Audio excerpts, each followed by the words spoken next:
Pascal rule in our school practical.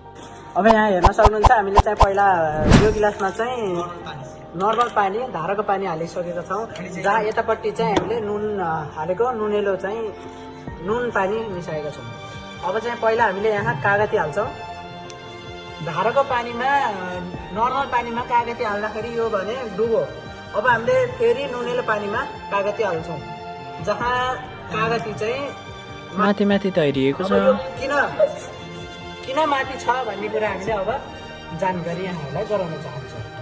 यहाँ चाहिँ होइन जुन हामी नर्मल पानी र एउटा नुनको पानीमा अन्डा हालेर होइन यो तैरिन दुईटा मध्ये अन्डा नर्मल पानीमा चाहिँ यो अन्डा हाल्दाखेरि यो डुबेको छ र यो नुनमा हाल्दाखेरि डुब्छ माथि माथि उठ्छ।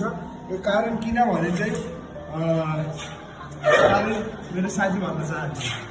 सबैजनालाई नमस्कार।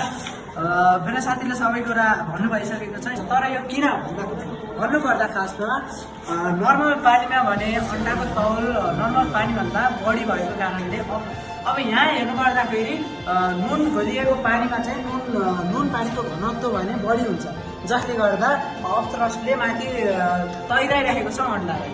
Pascal rule.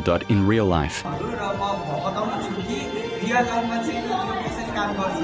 नुन पानी समुद्रमा भएको कारणले हामी तैरिन सजिलो हुन्छ र माथि अप्सरसको कारणले हामीले माथि तान्छ प्लस सिपहरू नि यसै कारणले चाहिँ तैरिने हुन्।